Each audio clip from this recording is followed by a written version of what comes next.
आज का हमारा टॉपिक है हेल्पिंग वर्ब यानी सहायक क्रिया।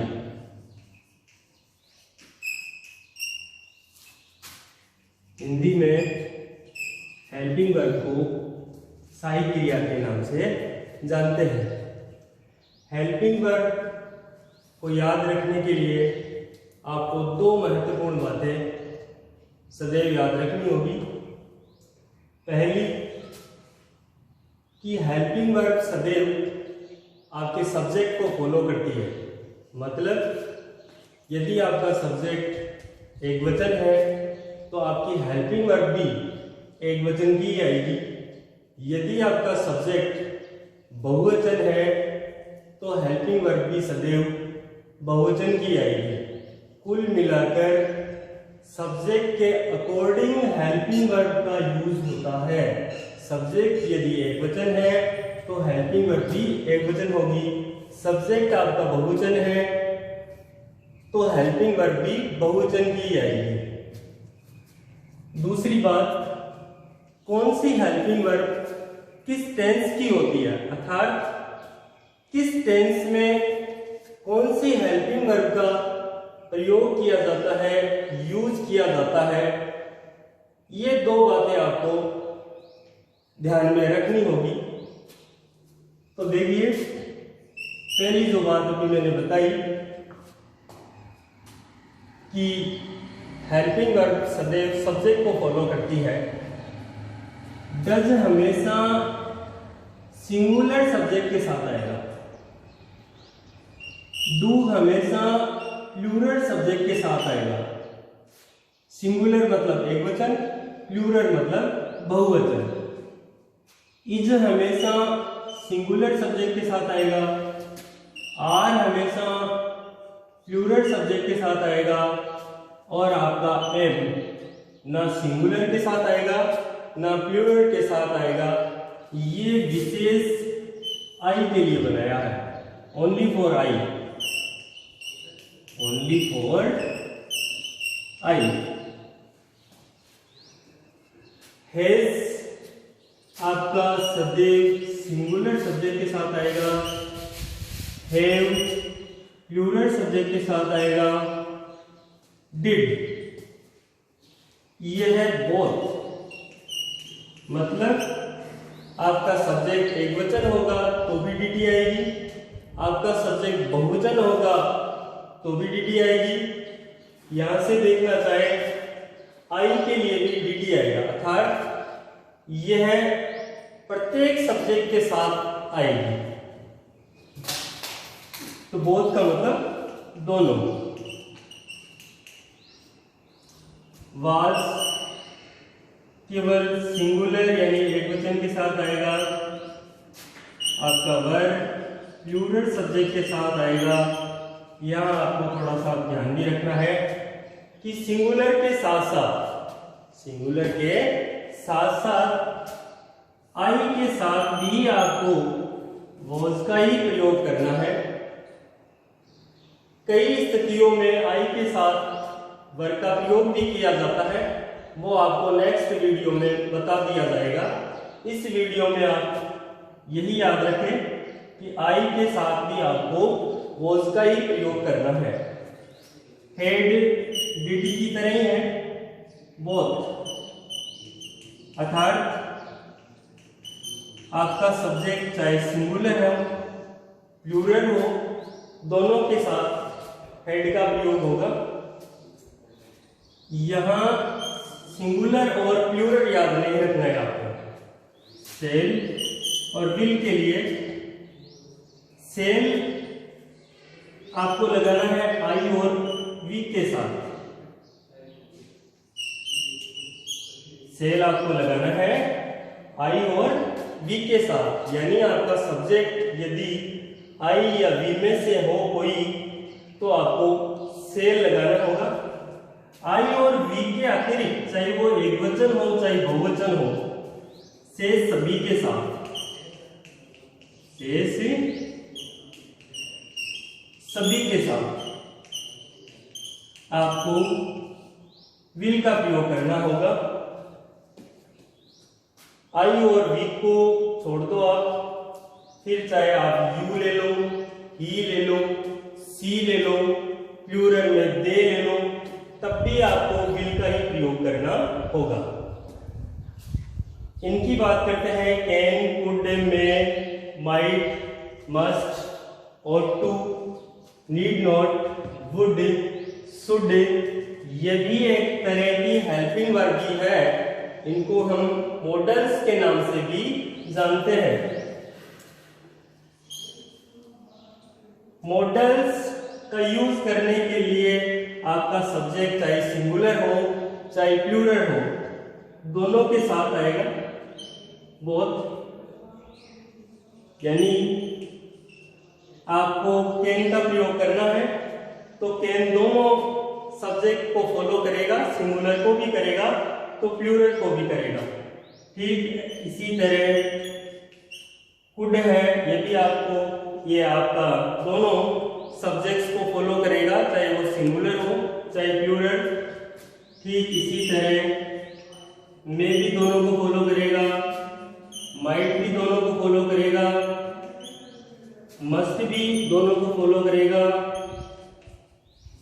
ought to भी दोनों को फॉलो करेगा। दोनों का मतलब सिंगुलर और प्लूरल। इसी तरह आपका नीड नॉट है, ये भी दोनों को फॉलो करेगा। वुड है, ये भी दोनों को फॉलो करेगा। शुड है, ये भी दोनों को फॉलो करेगा। तो इससे हमने जाना कि मॉडल कोई सा भी हो वह दोनों के साथ आता है, चाहे सिंगुलर हो चाहे प्लूरल हो, यानी चाहे एक वचन हो चाहे बहुवचन हो, दोनों के साथ एक ही हेल्पिंग वर्ब, एक ही मॉडल का यूज होगा। अब बात करते हैं प्रॉपर टेंस की। अभी मैंने बताया था कि किस टेंस में कौन सी हेल्पिंग वर्ब आएगी, उसका यूज होगा, ये बात आपको ध्यान रखनी होगी। तो विद्यार्थियों, डज और डू ये सिंपल प्रेजेंट टेंस की हेल्पिंग वर्ब है, तो आपको याद रखना होगा। कल को कोई पूछ ले कि सिंपल प्रेजेंट टेंस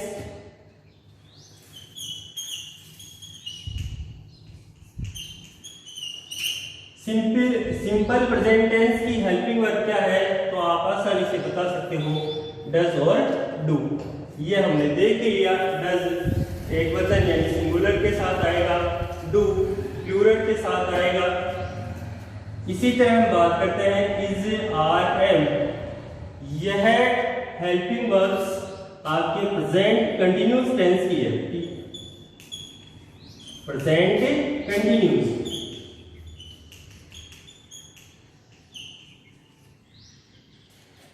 ठीक इसी तरह हैज और हैव ये प्रेजेंट परफेक्ट टेंस की हेल्पिंग वर्ब्स हैं।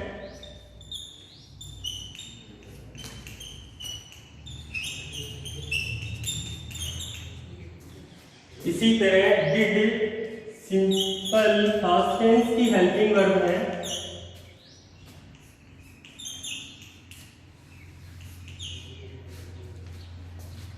वॉज और वर पास्ट कंटिन्यूअस टेंस की हेल्पिंग वर्ब है।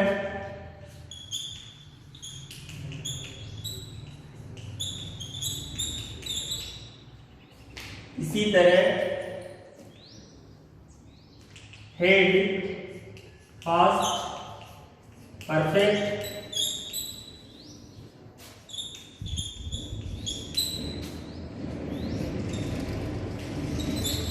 टेंस की हेल्पिंग वर्ब है। सेल और विल आपके सिंपल फ्यूचर टेंस की हेल्पिंग वर्ब है।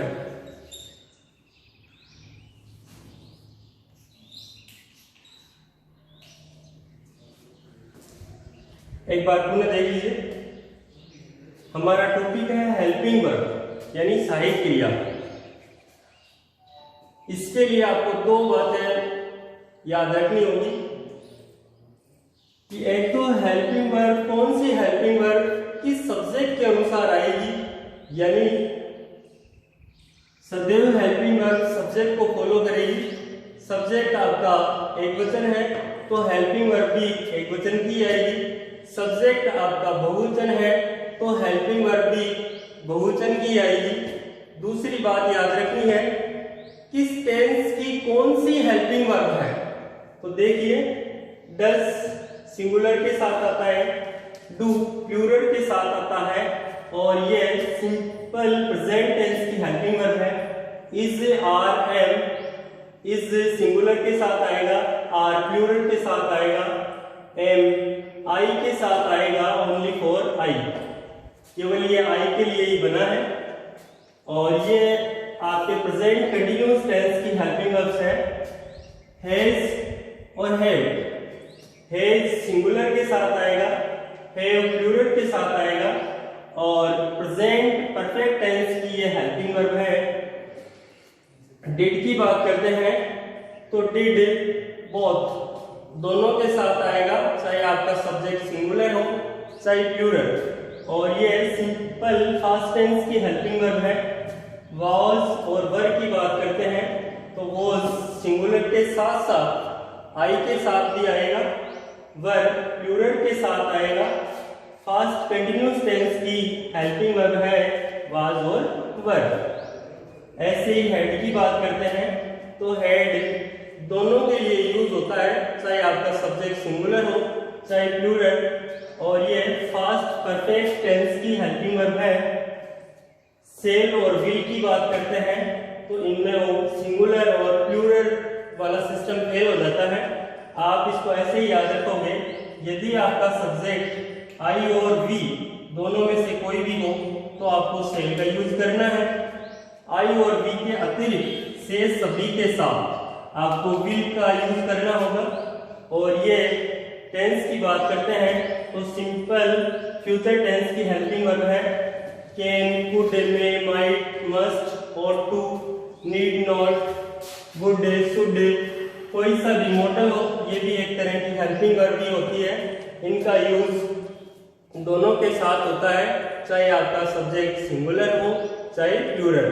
मैं आशा करता हूँ आपको वीडियो बहुत ही पसंद आया होगा। यदि पसंद आया हो तो आप इसको लाइक, शेयर एंड सब्सक्राइब करना ना भूलें, ताकि अन्य विद्यार्थियों को भी इसका फायदा मिल सके। धन्यवाद।